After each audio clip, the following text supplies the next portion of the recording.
I want to welcome you all to the latest Founders Live Conversations.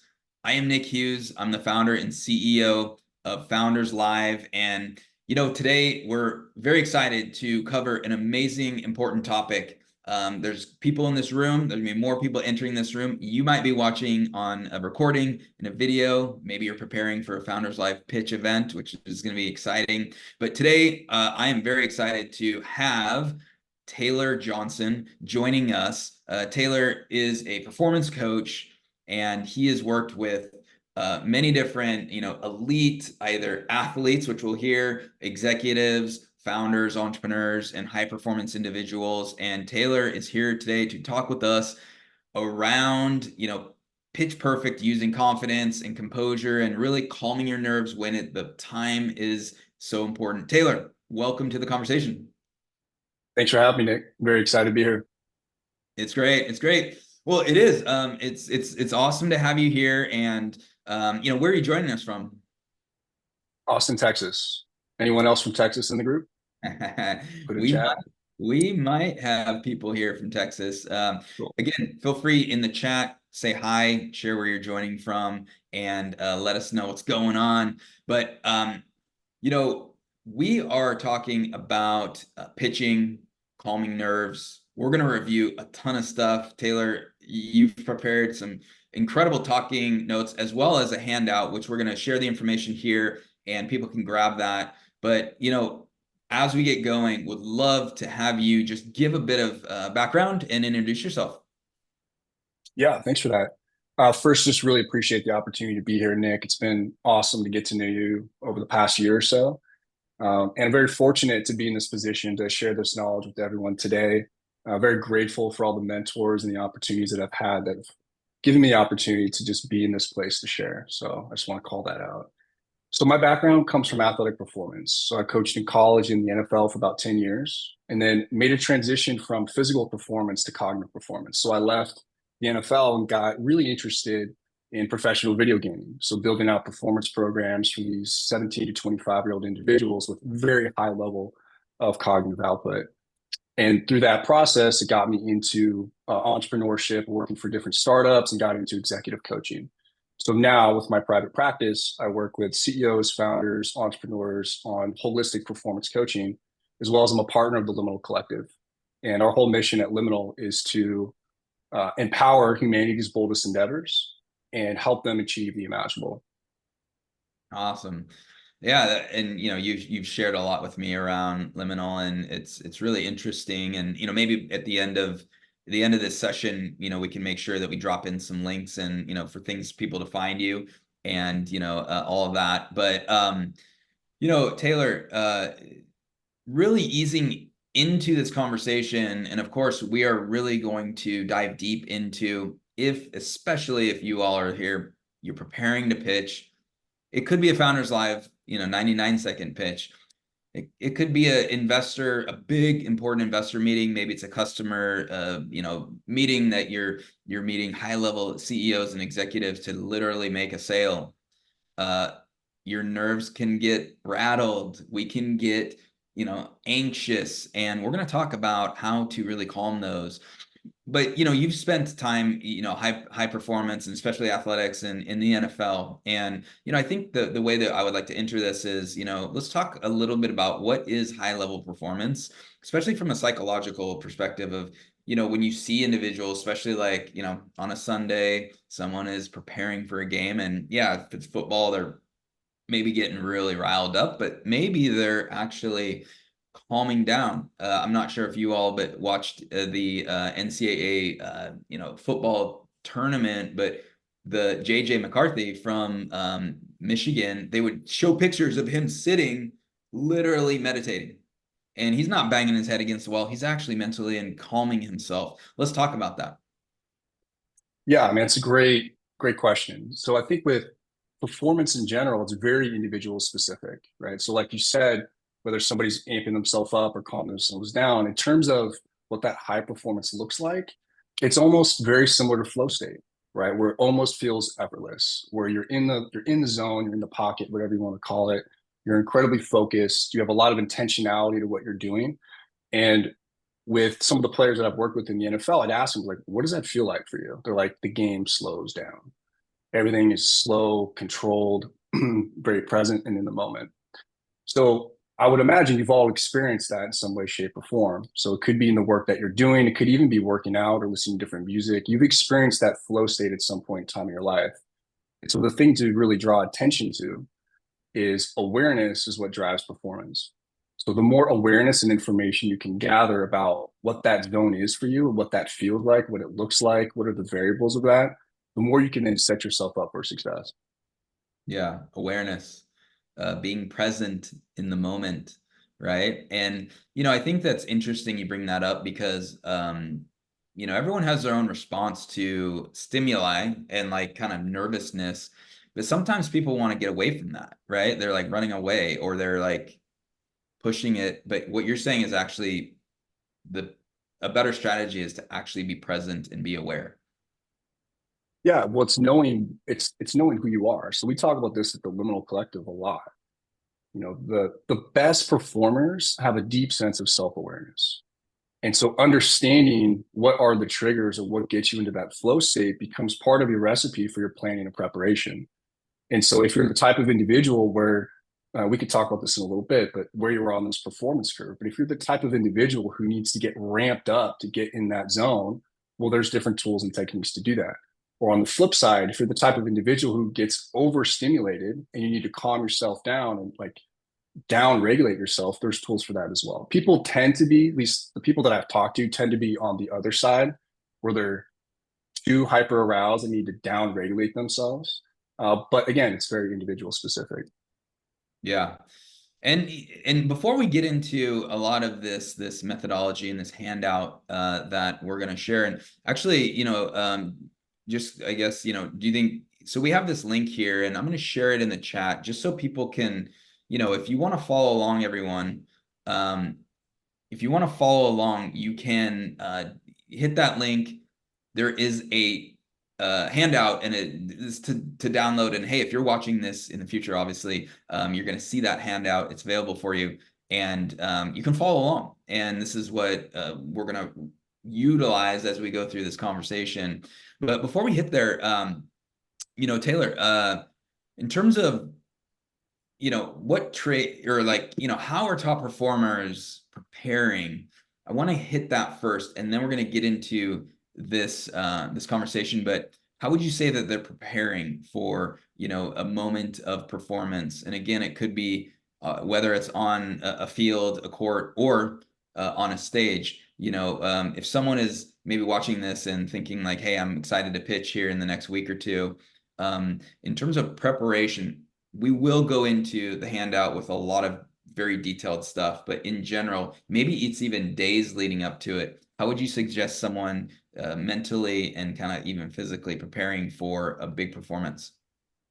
Yeah, simply said, it's with intention, right? So the more intention and attention you bring to your preparation, the highly successful outcome, the likelihood increases, right? So it's your ability to bring attention and attention to your daily practice and say, okay, what's working and what's not. And coming back to the self-awareness, it's doing an audit and say, okay, well, how do I do in front of speaking in front of people? So if we're doing, this pitch, this 99-second pitch, if you've done anything like that in the past, really assessing, saying, well, how do I do pitches? And do I talk too fast? Do I talk too slow? Do I miss content? And so you start to build this information and say, okay, where do I need to place some effort and energy and intention on building up some of these problematic areas? And I think part of that too, Nick, you and I were talking the last couple of days, it's really getting clear on what a successful outcome looks like and writing that out for yourself. Stating in the positive, what is the outcome that you want, and start to work backwards from that. And then the question to ask is, what might be some of the obstacles that you'll face that you need to overcome some of these challenges, whether it's emotional regulation or it's the content preparation, whatever it may be. And what are the strengths you need to maximize? Like, what are the things you're actually really good at that you want to double down on? So again, that awareness gives you a bit of a roadmap to say, okay, where can I place my attention and intention on your planning and preparation? Awesome. Awesome. Well, we're gonna walk through this handout, and Taylor, what I'm gonna do is, especially for this like bell curve and this diagram, I'll share the screen, and we'll Cool. actually have a visual here that you can speak to. But as we go through this, maybe as we're preparing this, maybe just talk about how you approached building out this handout, and then we'll get to this. The bell curve that you've listed on here, and you can start there by illustrating, essentially as understanding stress. Yeah, totally. So when I was thinking through what resources and materials to provide people, I wanted it to be a low barrier of entry and actionable. So the whole intention is after you go through this talk today and you go through these exercises, you look at this PDF, you can do this right now. And the cool thing about developing performance under pressure, specifically in communication, is you can do that anytime during the day. If you've got a partner, guess what? Great opportunity to practice your stress response and having a difficult conversation. For me, the holidays, like I always joke about the holidays being the Super Bowl of performance under pressure, mainly stress regulation. It's like, how well can I perform or show up and be myself? Really, that's how I define performing in that setting. How well can I be myself and not get triggered by my relatives? Right. I'm sure people can appreciate going home from the holidays is like that. So the point here is with all these different tools, you can practice this right now. And so this framework that we'll go through is actually inspired by my buddy and colleague, David Nam. And, in his brilliant mind, he's like, hey, what are the things that we can piece together that are very low barrier and actionable? And then I just built on that. And so to kick it off, this Yerkes-Dodson curve. So essentially performance, there's a relationship between performance and pressure or performance and arousal. And so if you look at this curve here, arousal is across the bottom, performance is going up the top. There is a sweet spot of our performance. So there's this inverted U for those listening. And as your arousal increases, your performance will increase to a point. And it's very similar for those who drink caffeine. Nick, I'll ask you this question. Like, I know you love coffee. Can you remember a time where you've had too much coffee and the feeling and sensation of that, where you get the jitters, whatever it might be, that experience for you? Yeah, I do. I do. It just feels off, and you feel tense and uncomfortable. Totally. And then can you recall a time where you wake up and maybe you're super groggy, like, I need this caffeine to help me get going? Yes. Okay. And then can you recall a time where like you take the perfect amount of caffeine, get the right amount of sleep, first and foremost, you get your sleep. But then you get the right amount of caffeine and you're like, perfect. You're in the zone, you're switched on. Yeah, yeah, I love that. And usually it's most days, so that's good. But Yeah, those perfect. those are the great days. Perfect.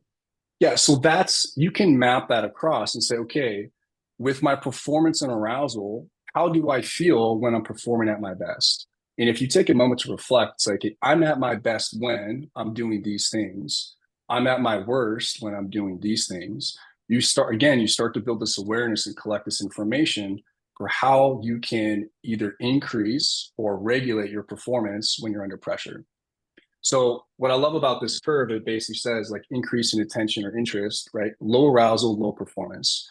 And as you start to increase your arousal, whether it's just naturally by the state of what's happening or your interpretation, or if you're using specific tools, you get yourself within this sweet spot. But then there's also a drop off, right? So when your arousal is too high, your performance will suffer. So it's having the awareness to catch yourself before you go over that edge and bring you back down to that sweet spot. Awesome. And how, just to even make it direct to, let's tie this to in the moment pitching. Can you maybe describe this graph and tie it to literally a founders live event? And if someone finds themselves kind of starting to go down that right side, what would you suggest? And obviously we have talking points here, some five tools that we're going to walk through those. But even let's tie it to actually like a founders live experience. Yeah, totally.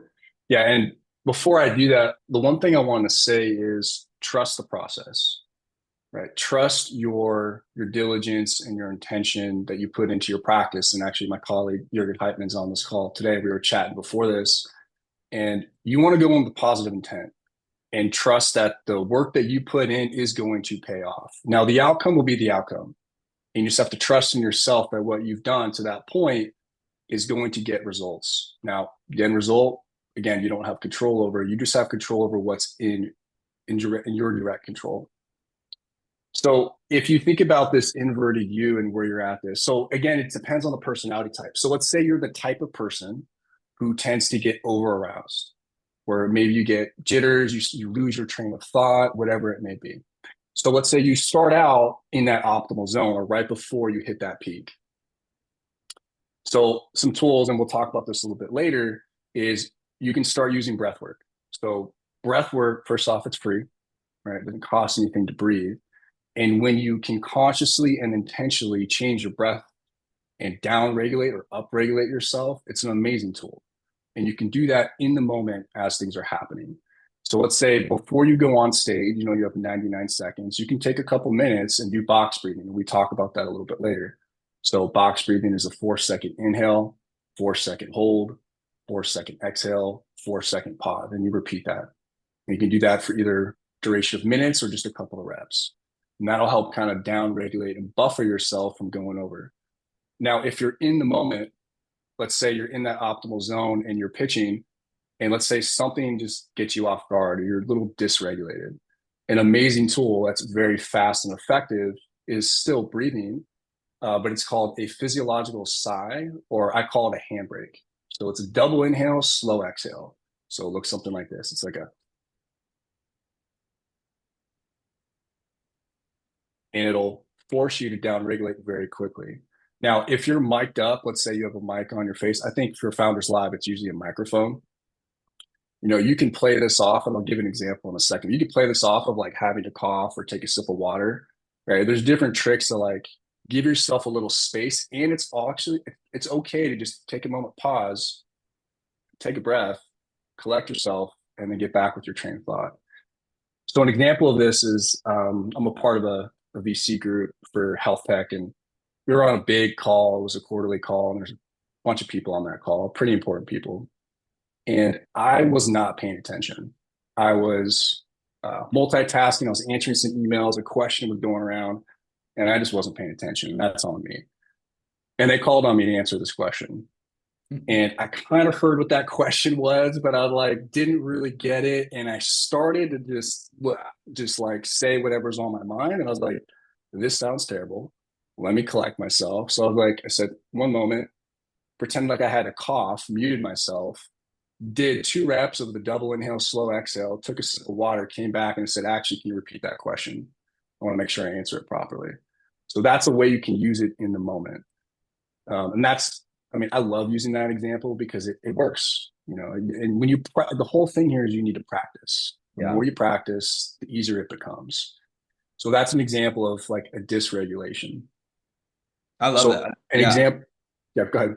I was going to say, I really, really like that example, and I want to tie it into just how many Founders Live events have I seen in my life, and how many pitches have I seen. And I can tell you that it is okay to take some time. Now, the moment your pitch starts, the clock is ticking, everyone. That's just the nature of what happens with Founders Live. But I would highly suggest using what was just described, probably before, as you get up there, breathe before you're jumping all into your pitch, so you actually are present. And doing what Taylor just described really sets you in a place of more calm and confidence. Yeah. Awesome. Well, so we have this doc, and Taylor, I actually think it might be more beneficial if I stop sharing my screen and then we walk through, just to be more present here. We're gonna have you walk through. There's 5 tools here, and you can go in depth on those. If you do have this handout, you can follow along, but we're gonna talk through this. So does that sound good? Sounds great. Great. So I'll kind of give you the floor in terms of, kind of leading with, the 5, and then let's go a bit deeper on each one. And as we talk through this, and then everyone, if you're on this call live, there is that chat box. If you have questions, we're here. Taylor's here for you as well. Feel free to write some stuff down there, and we're going to address if you have questions that pop up that might not be so associated with this handout, or maybe it is associated with the handout, but feel free to chat. Yeah, please definitely encourage people to participate, ask questions. We'll definitely leave time at the end for that as well. So the 5 tools. So these are 5 tips in under 5 minutes, right? And the idea here is you first you need to develop some sense of awareness and figure out, okay, what might be a tool that you can use if you need to up or down regulate. And so the first one is breathing. So we kind of talked about it a little bit. So there's 2 types of breathing that you can practice. One is box breathing. So that is the slow, controlled inhale, pause, exhale, hold for either a duration of minutes or a certain number of reps. And the beautiful thing about that is when anytime that you control your breathing consciously, right? Because your subconscious is running your breathing. Thank God that it does. And when you consciously control your breathing, you then have the ability to tap into your parasympathetic, your vagus nerve, which is connected from your heart to your diaphragm and into your parasympathetic, which is rest and digest in terms of your nervous system. And so anytime you do a slow exhale, you're signaling to the body to, it's okay, everything's fine. And you can appreciate when you've been in situations where, let's say you're exercising and your heart rate elevates and your blood pressure's up and you're sweating. And it's kind of the same feeling of when you get really nervous or really excited, right? Or afraid. And that's an interesting thing to call out is the line between being nervous and excited is like razor thin. And really, it's just your labeling and interpretation of what's happening in that moment. And so, again, back to the awareness piece, the more awareness that you have and the information that you have about your surroundings and how to up and down regulate yourself, the easier it becomes to then train yourself out of that fight or flight response. Okay, so breathing. So box breathing is the 4, 4, and 4. And you can increase or decrease the duration and holds based on where you're at. And then the other one we talked about is that handbrake. So I call it the handbrake because, like, when you park on an incline, you crank the handbrake up, and then it's a slow release down. So that's a double inhale, slow exhale. And you could do that for 1 rep. You could do it for 3. And again, that's really great to just sneak into your presentation. If you start to feel yourself getting dysregulated, do a handbrake breath and it will help. So the next one is listening. Yep. Anything to say on that, Nick? Yeah, for each one, I kind of want us to tie in, for someone preparing to Yep. pitch, and we talked about this a little bit last time, but just in terms of suggestions on someone utilizing the breathing, the activities here in the breathing, if you're at an event, should they kind of pull aside? Typically our events are at they're at venues that you might be able to go and kind of be by yourself. This is something that someone might feel confident doing. They might feel a little uncomfortable or self-conscious. So what would you suggest in terms of like kind of maybe going and removing yourself, going to a hallway or whatnot? And what are your suggestions real quick on that? Yep. Yeah. Again, it depends, right? This comes back to your awareness of how do you best operate in moments under pressure. So my recommendation is any one of these tools, these 5 tools, you can mix and match. So I would say start to practice and come up with at least one. Ideally, you'd have 3, a combination of 3 of these tools that become part of your preparatory phase for your pitch, right? So that's leading up to your pitch. And so if you're going to do breathing, yes, step away, find a quiet place. You can incorporate the visualization, which we're going to talk about in a little bit. But just find a quiet place just for you to be with yourself, reflect on your thoughts, think about the achievable outcome that you want, and control your breathing. Because again, what you're doing is you're signaling to your subconscious and to your body, like everything's cool, everything's fine. You're cool, calm, grounded, and collected. And then when you pair that with some of the visualization or writing, which we'll talk about in a little bit, it becomes a really powerful primer for your body to say, okay, we are now we're crossing this threshold into performance and everything's okay. Perfect. All right, let's advance to number 2, listening. Yeah. So the listening's a cool one, right? I have a huge affinity for music. And I'm sure you can all appreciate when you listen to a certain song, let's say it's your favorite song and it gets you fired up, right? You may have a favorite set list that you take to the gym or when you're out on a run, it gets you fired up, it gets you moving, right? And on the flip side, you can imagine you may have a song or a series of songs that help you just relax. You're just chilling out, right? So you can use music as a great primer to either up or down regulate based on how you're showing up in that moment. So the recommendation for this is come up with a couple types of playlists. You can have a focus playlist, you can have an energizing playlist, or you can have a relaxing playlist. And so the application of this is leading up to that event. Let's say you take some time before you go on stage, you're doing your breathing. You can then listen to one song. So this is like we'll say 3 minutes. So breathing was 5, listening is 3 minutes. You can take 3 minutes to listen to a specific track that either up or down regulates yourself. And again, it's just signaling your body. It's like, we're about to go do this thing and everything's okay. Right. So you can see how these start to stack. And so 5 minutes for breathing, 3 minutes, which you can do in conjunction with breathing, 3 minutes for listening. And, you know, practice, right? See what songs work best for you and try it on and see. And you might have different scenarios where based on where you're at, based on just the energy in the room, that can be a huge too. It's like you don't want to push yourself over the edge by getting yourself super amped up and the room is just buzzing, then you might have to calm yourself back down. So again, it comes back to awareness. I like it. I like it. So,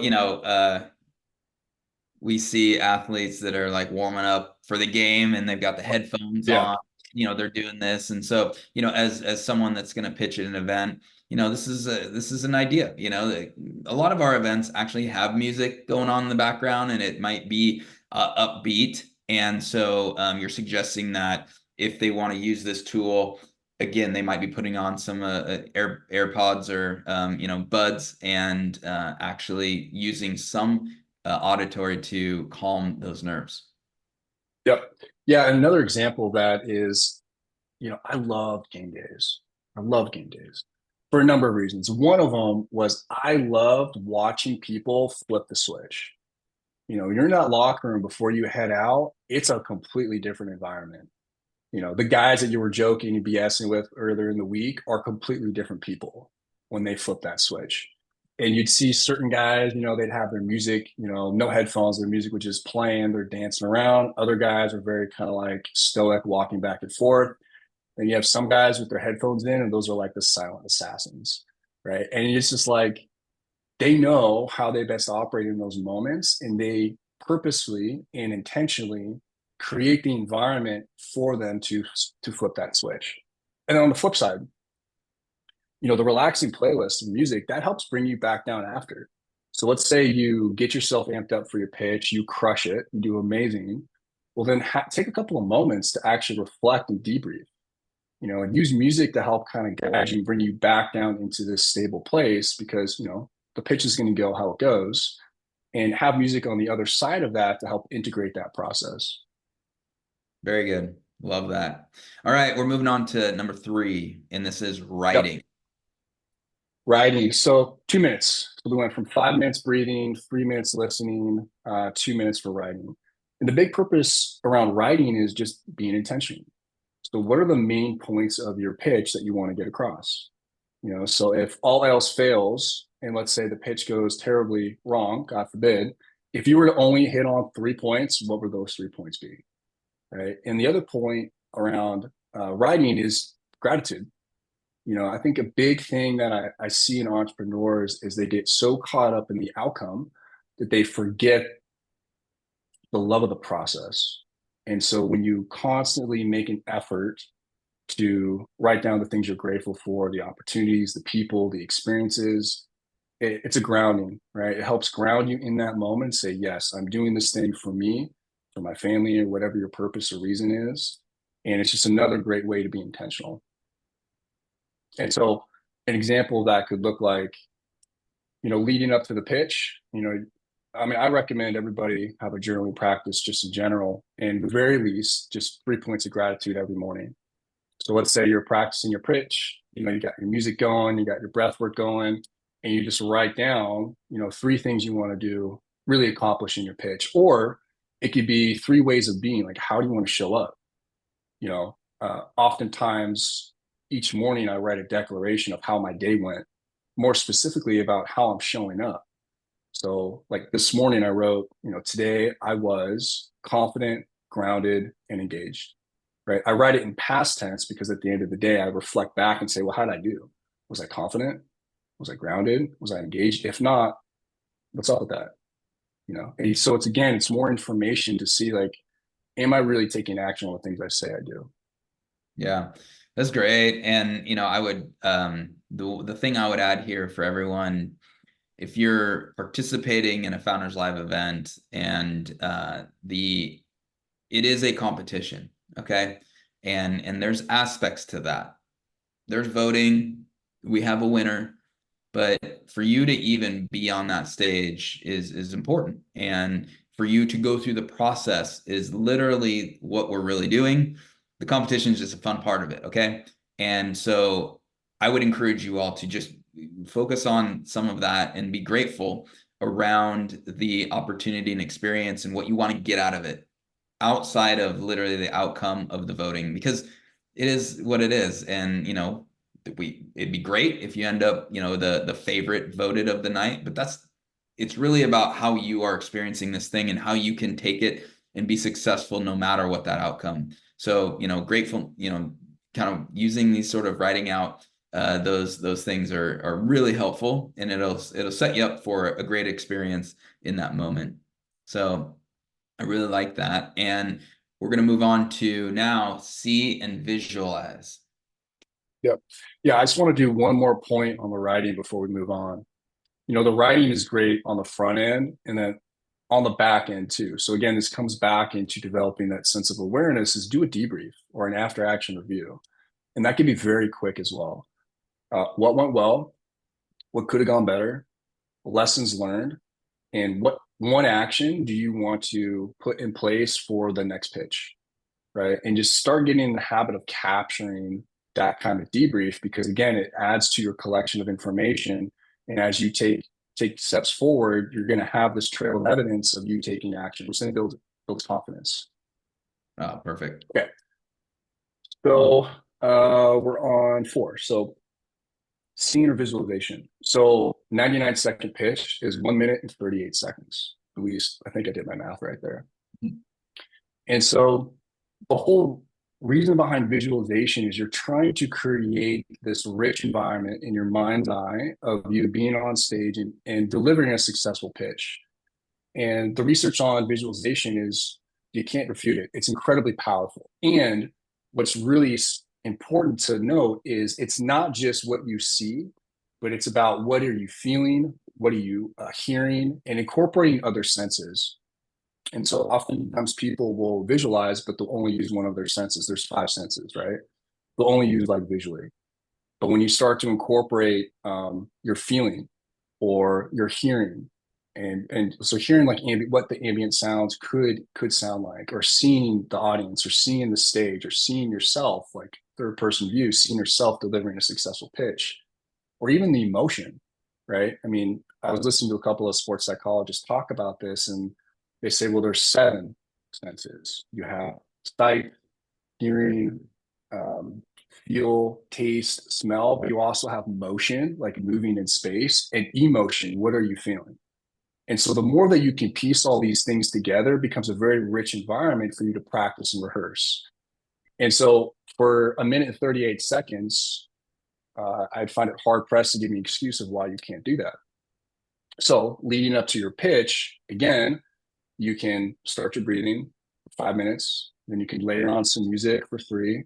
Maybe you write for 2 minutes, and then you take 1 minute 38 seconds and you see yourself delivering your pitch on stage. And it can be a very powerful experience for you. And thinking about different scenarios, and if you don't know what the event space looks like, you can just create it in your mind's eye. And it's really about how you're showing up and delivering on the content that you know. And there'll be things you can't plan for sure. And you can go the whole red teaming route and think about scenarios that could go wrong and stick to the positive intent on you being successful in that moment and see it through your mind's eye. Yeah, very much encourage this in terms of you're mentally, you're setting, you're actually creating that setting, and you're placing yourself in that, so that when you do stand up on that stage, you already feel at home. All right. And this is an important one. So yeah, I love it. And maybe one suggestion is, even if you have not been in the venue that you're going to be pitching in, the event is being held somewhere. Hey, there's a possibility that you can do a Google search real quick and, search the location and literally look at images. And there might be, and again, this is just to try it. There might be some images you find that actually illustrate the room you're going to be in. So you then can set that, in your mind, even if you have not been in that venue before. So just a quick thought on that. Awesome. Anything else, or should we go to the last one here? I think that's good. Yeah, just encourage you to practice that as well, right? And well, we could talk about this at the end too, but any one of these tips you can practice anytime. It doesn't necessarily need to be pitch specific. And actually, it's better the more context difference you practice these scenarios in, then you can laterally transfer that information to the pitch. So you want to try it in different scenarios and see how you respond, because again, you're developing this sense of awareness of how you show up in these different areas. Perfect. All right. Number 5, feel and tactile grounding.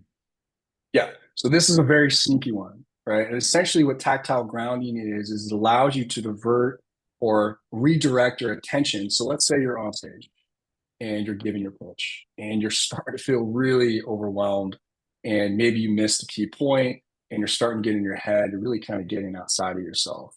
And so even just the slightest thing of rubbing your fingertips together and feeling the ridges of your fingers can help center and ground you back in that moment. Now, another thing you can do is like just wiggle your toes, right? As soon as you catch yourself starting to get in that death spiral, rub your fingertips or take that double inhale, slow exhale, and start to bring yourself back to that moment. David, who helped come up with this framework, we were laughing about, this is like the in-law, the in-law hack, right? So let's say you're talking to your in-laws and you're just like really triggered. It's like they won't see it. They just rub your fingertips together. Like, oh yes, I'm here right now. Everything's cool. So again, this is about practice, right? So it's figuring out when and where you can deploy this tactic to try it out and see how it works for you. And it takes 5 seconds, maybe even less than that. Yeah, in the in-law, that's funny. And I think my thoughts here, this is one that can be done very, very effectively, for Founders Live. If you're, let's say you're waiting for your turn, and you're up next. The presenter before you is still on stage answering the questions, and you kind of feel that something starting to rise in you. And just using, you're standing on the side of the stage, use these tools to stay back grounded, right? I would mention that when you are on stage actually pitching, or you've then done your pitch and you're just addressing questions from the audience, many eyes are on you. Okay, so just be aware of maybe the things that you may or may not be doing, that are consciously or unconsciously, because you are on stage. There's the room is actually, they are looking at you. So this one is something that can be done subtle, but also, be aware of your presence on stage. Yes, Taylor? Yep, totally. I mean, that's a great call out, right? It's practicing whatever works best for you in the context of the performance arena, right? So even if you're just pressing your fingertips together or even just like squeezing the microphone, as long as you're not like white knuckling it, right? Something that can give you some sort of a quick grounding is great. Yeah. Something that is interesting, this just kind of popped into my head, but since we're just on this topic of, really being calm on stage, something as another tactic that kind of ties into this, or at least being present, uh, when you are being asked questions from the audience. And again, like, depending on what city and country you're in, we'll handle it a little differently. But, typically it's just like someone raise their hand and you're going to call on them, and they might have a microphone as well, but they're going to shout out a question. For a number of reasons, it's quite helpful and important to literally restate that question. And what that does is actually brings you in the moment of that question, and it actually buys a little time. Is similar to what you, Taylor, said a little earlier in this talk, but it actually helps you. If you just instantly start answering the question, you're reacting. And if you restate the question, you're actually kind of telling that question again to you, bringing you back in the moment, and then gaining some time to actually address that. What do you think on that, Taylor? Totally. It's also a great tool for building rapport because you're repeating back that question to that person. So they're going to feel seen, heard, and understood, or maybe have a slight alteration based on how you interpreted that question. So I think that's great.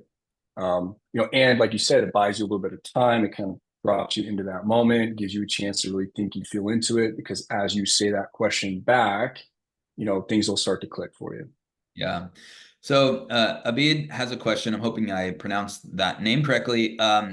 So I'm going to read it out. Taylor would like you to answer this, and then I have a quick thought as well. But how does someone deal with not knowing an answer? In a question from an investor. This actually could be a question at a Founders Live event as well. But it's an answer you probably should know, and in the moment you might not be knowing it or confident. Do you wing it, or what do you say? Okay, so you're being asked a question. It might be something you know or that you don't know. And the question is like, do you wing it or just say you don't know? That's a great question. I mean, Nick, I would defer that to you. Here's my response. I'd say be authentic and genuine, right? I do think there is something to fake it till you make it. And people often have a pretty good BS detector. So if you're going to try to riff it off the cuff and make something up, they're probably going to feel that because energetically you're not going to be congruent. So if you don't know the answer, and let's say it's just you cannot recall it, I mean, sometimes what I'll do is I'll say, please forgive me, I can't recall that in this moment. I will find you after and let's have that conversation. Or please forgive me, I don't have that answer. Let me find that answer and I'll find you.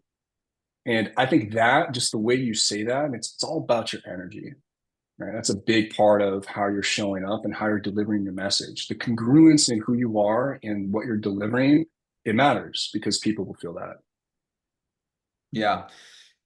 I actually have a quite similar, take and response. So, first of all, I agree with your answer, Taylor. And, Abid, what I would say is just the follow-up is like even more, which is, look, if you're on a one-on-one with an investor, like it's a meeting, kind of coffee meeting, or it's a one-on-one, or if you're in a room with numerous investors, their BS meter is pretty strong, and they may or may not know this answer.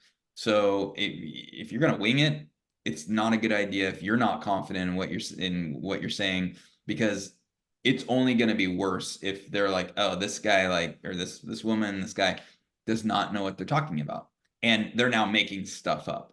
It doesn't come across well. My suggestion is exactly similar to what Taylor said. And I would just, like, whether it's in front of 100 people, 200 people at a Founders Live event, or in a one-on-one meeting with the investor, I would literally look straight in their eye and say, that's a really good question. I actually apologize, but I don't have all the correct data, or I'm not sure if I'm following it correctly. Can I get back to you? And what you do is literally you're not saying I don't know, and like you're not worried that I look like an idiot. No, you're simply addressing, that's a great question. I would like to do a little more research. I would like to know our numbers, so I'm not telling you an actually incorrect number. Can I get back to you? Or can I talk to you, offline, or whatever you want to say? So that's the best way to address a question that you don't know the answer to. Just be honest and say, hey, I will get back to you when I have the accurate data, so I don't misrepresent myself or the company. So that's a really good one. We have some questions flowing in here. So Shivani asks, for Founders Live, do you recommend following these 5 steps before the turn or actually before the event begins. And so, Taylor, maybe just kind of like, I guess, summarize as we put it all together. And, again, when someone is actually really getting ready, clearly there's some things that can happen in the moment, but, for these 5 steps, let's summarize it real quick. Yeah, that's a great question. Do you piece them all together before, the event itself, where you're going on stage, or leading up to? The answer is yes, both. Mhm. Um, and so like the second to last page of that PDF is essentially how do you put it all together, right? So I'll just read a couple of parts from that. The first thing is just be intentional, right? So whatever you choose to practice or finding whatever tool works best for you, it's always going to be about the quality, the quantity, and the frequency in which you practice. So be intentional. This goes for your repetitions, for your actual pitch itself. And then practice daily. If I'm under the assumption that this pitch means a lot to you and it's important, therefore put in the appropriate amount of time to prepare. So practice daily, put in your best effort, and have that quality, quantity, and frequency. And then come up with your pre-pitch ritual. So you can start out by having one or a few of these different tools and techniques, and come up with like your routine, your ritual. Like, what does that look like for you? And understand what it feels like. What's the song in your playlist if you choose that, the visualization cues that you go through, the breathing that you use, and practice that, leading up to the event. And then when you do that in the event, it's like a primer for you to say, okay, now it's go time. Does that make sense, Shivani? Yeah, yeah, it's a great. I thought it was a great overview. And Shivani, if you need a follow-up question, feel free to post that. But hopefully, it was good. And yeah, just having that ritual, very good. Okay, thank you. It's awesome. So Katie has a question here. Katie Johnson. There you go. Do you have any advice on showing up and to communicate well if your energy is low, you're not really feeling it that day? This is more of like just a communication, tips and thoughts, especially when you're just like things aren't feeling exactly awesome. Yeah. And so, Katie, if you can clarify, is this related to the pitch or just in general for communication? And Because it's Katie, kind of the same answer. I'm just curious. yeah, feel free if you want to unmute and jump in and kind of give some background, feel free. If not, you can type there as well, but you can jump in if you want. Anytime where performance is important. Cool. Great. Thank you for the clarification. So, being mindful of your energy is really important, right? It's how you're showing up. And okay, so I'll encourage you all to think of a time when your energy was low and how you were perceiving other people in that moment, right? Like if you're tired, things can be incredibly amplified or feel very dull. So you need to be aware that how you're perceiving information, your interpretation of what's being said to you, could be altered, right? Because we are constantly generalizing, deleting, and distorting information. And that other person who you're speaking with, or the group of people, could also be having a rough day as well. So sometimes we're just missing each other in communication. And so what I would encourage you to do is really focus on, okay, what's in your control? And if you know that your energy is low, you can actually go back to these tools. Think about, okay, what are the things that can get your energy up? Maybe it's listening to one of your favorite tracks you go to the gym with, or maybe it's doing some breath work where instead of down regulating, you can do some quicker breaths. I didn't mention it here in the PDF, but another way to do that is like breath of fire. We're essentially doing an inhale and an exhale quickly over a period of time to up regulate yourself. So those are some things that you can practice. And again, I think the first thing is your own awareness that you may be perceiving others differently. And that's just like the first point. And the second is what tools you have at your disposal to get yourself amped up. And if you choose to go the caffeine route, depending on what time of day or what the event is, just be mindful of, again, how you do on caffeine. If you've never taken caffeine before, or if you're not a big caffeine drinker, if you're feeling low on energy and you need to perform, I do not recommend drinking caffeine because you've not had practice under the influence of caffeine. So in that case, maybe it's just doing some breath work or getting outside and getting some fresh air. or again, writing your intention of how you want to show up, even with low energy. How do you want to show up in that moment? Because those are all cues to your subconscious mind of saying, hey, regardless of the external factors and how I may be feeling right now, I am setting the intention to show up in this way, and just be very cued into how you're delivering. So if you're tired, your thinking, your processing might be a little bit slower. Just be mindful of that too. So it's maybe even slowing yourself down and being diligent with the words that you say, and pausing and listening and reflecting back the questions that are being asked. Yeah, thank you. That was great. And Katie has another follow-up question on perceiving, any ideas on perceiving others in a more positive way when in lower energy place. So if we're in a challenged low energy place and you're communicating, do you have any thoughts on that, or anything pop up there for suggestions? Sure. I mean, we are all just figuring it out. Nobody has all the answers. And I think giving yourself some grace. Being an entrepreneur is not easy. It's not for everybody. And those that are on this call or those that are listening, I really want to acknowledge each of you for showing up each and every day and doing what you do, because there's a level of pressure that we put on ourselves to show up and do this day in, day out. And giving yourself some grace in the moment and understanding that, there will be slip ups and there will be feedback, not failure. And I'm a firm believer that there is no failure, there's only feedback. And so you're constantly getting information on how you can update how you're showing up. And so ideas for perceiving other in a more positive way, just appreciate that they're human too. And you may be off one day, they may be off. And sometimes even asking the question, say, how are you doing? But how are you really doing? That can open up a completely different level, a deeper level of conversation. Very good, very good. We got one more question, and then we'll be finishing up for today. How much pre-pitch day research do you do on your audience?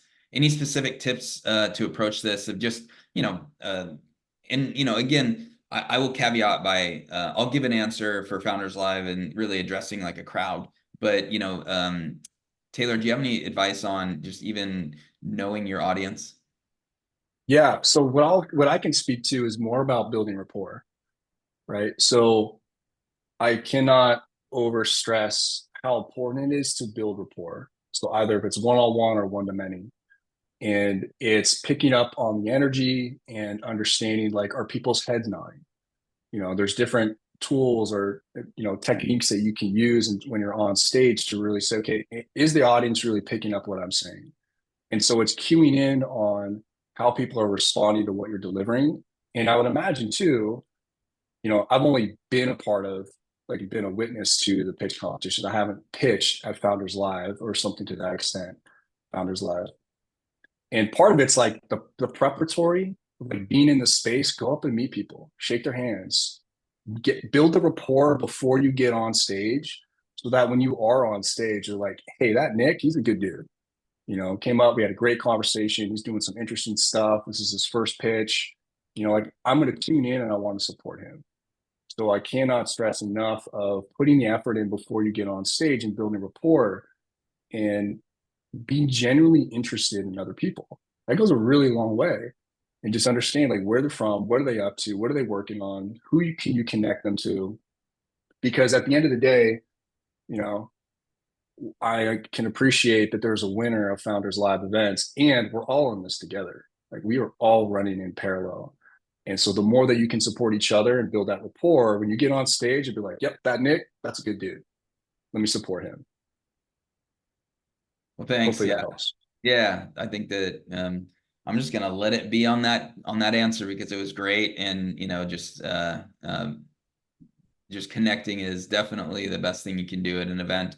Michael asked real quick, and this is a quick answer. The audience skews younger or older at Founders Live. Look, it's actually all over. It's a very diverse audience. It's really great. That's what's cool about Founders Live. Of course, we do attract quite a few in the more younger generation just because it's fun, it's social, and they seem to be attracted to it. But we get, the demographics are definitely wide ranging. So, I would say it's both sides. So take it for what it's worth. We are about to close up here. We just have a few more minutes. Taylor, I just want to thank you again, and really just appreciate your time sharing this wisdom. And if you're all watching here uh, in a future event, or you're preparing for a future event, I hope you appreciate Taylor as well. So thank you so much. I appreciate the opportunity to be here. And again, want to acknowledge everyone on this call and those listening. You're doing the hard things. And so I just want to acknowledge that effort that you're putting in. It's been a pleasure to be here today and share these insights, and just really grateful for the opportunity to do so and to continue to learn and share that information. Awesome. And where can people find information if they want to reach out to you? Maybe they're listening to this. So just want to make sure that we can note where they can follow up. Yeah, appreciate that. So taylorjohnsonperformance.com is my website, and I do all my posting on LinkedIn. So if you just type in Taylor Johnson, you'll find me there, or Taylor Johnson Performance. That's where I do all my posting. And happy to connect. So I put a link in the PDF if you want to set up a 30-minute chat. Happy to do that, and support any way that I can. Perfect. Well, everyone, there you go. If you are preparing to pitch at a future Founders Live event, maybe it's coming up very soon. Very much good luck. Follow these steps. One thing I will say is, nerves, getting a little anxious, that's a good sign. It means something important's happening, and it means it's a big step for you. But you want to take these tools and put them in place so that you can calm those nerves, perform in the way that you can. You've prepared, and make sure that the experience is all wholesome for you. Because all this prep and all this work, and then kind of getting all jumbled, which I've seen it. Trust me, I've seen this, and it's okay. We just want you to be prepared. So take this, enjoy. If you want to reach out to Taylor, please do. And for that, everyone, that's it for today. Thanks, everybody.